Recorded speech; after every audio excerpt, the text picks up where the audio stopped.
C'est l'une des infrastructures les plus disputées dans le sud de l'Ukraine depuis le début de la guerre.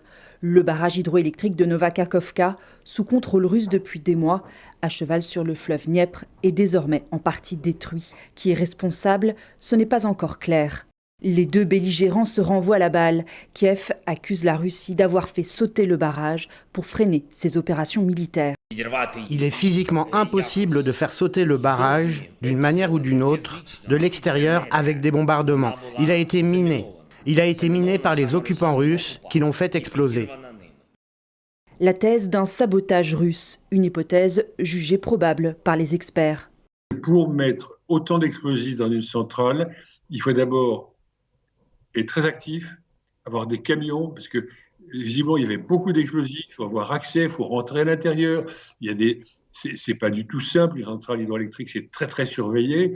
Construit dans les années 50, l'ouvrage approvisionne la région en eau jusqu'à la Crimée annexée par la Russie, plus au sud. Première conséquence, les inondations. C'est le cas à Nova Kakhovka, affirme à la télévision russe Vladimir Leontiev, le maire installé par Moscou. On évacue les gens en aval. De nombreuses infrastructures ont été inondées. Des stations d'épuration, des lignes électriques ont été détruites et des maisons aussi. L'eau s'écoule sans retenue. Plus de 17 000 personnes ont été évacuées par les autorités ukrainiennes. À Kherson même, les habitants scrutent le niveau du fleuve avec inquiétude. Nous sommes le 6 juin 2023. Il est 10h30 à Kherson. Après une explosion au barrage, l'écoulement du fleuve et de ses affluents est très puissant. Il y a 1 mètre de plus là. J'espère que les choses ne vont pas s'aggraver. L'autre interrogation majeure, c'est la conséquence sur la centrale nucléaire de Zaporijjia, sous contrôle russe depuis plusieurs mois. Elle se trouve à 150 km en amont du barrage.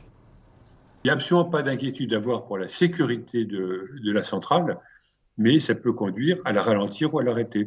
Pas de menace pour l'installation, affirme la direction russe, et pas de danger nucléaire immédiat, estime l'Agence internationale pour l'énergie atomique.